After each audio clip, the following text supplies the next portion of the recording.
Oh guys, yung mga expert dyan sa manok, anong sakit ng manok na to? Pinapakain ko pero kakain siya pero hindi niya maitayo ang kanyang sarili. Ayan o. Ayan, nagbawas na rin o. Hindi siya makatayo guys. Nahirapan siya. Wala siyang lakas.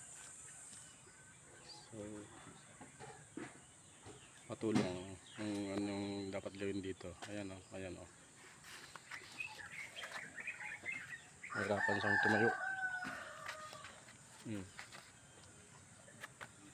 Hindi siya makatayo.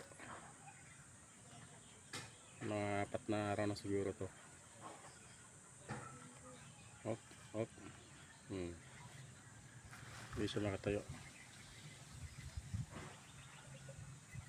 So guys, yung mga expert sa manok patulong kung anong dapat gawin dito. May kailangan bang antibiotic or injections or what.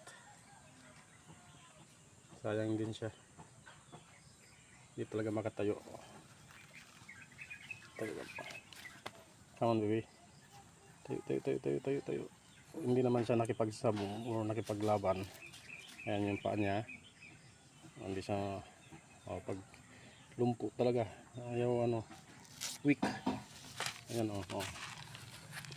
Ito natin try natin baba dito. At tignan nyo.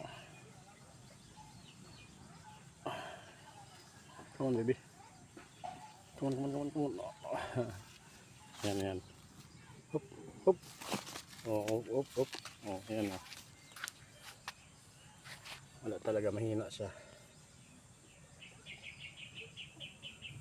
Tingnan natin matutong ba yan.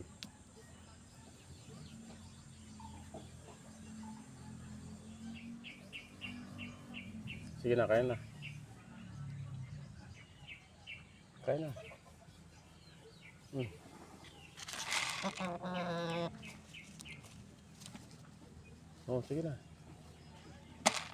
Yun, kumain din.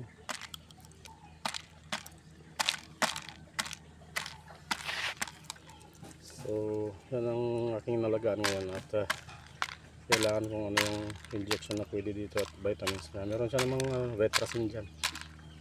So, sana mabuhay pa to. Okay guys, short live lang. Thanks for watching.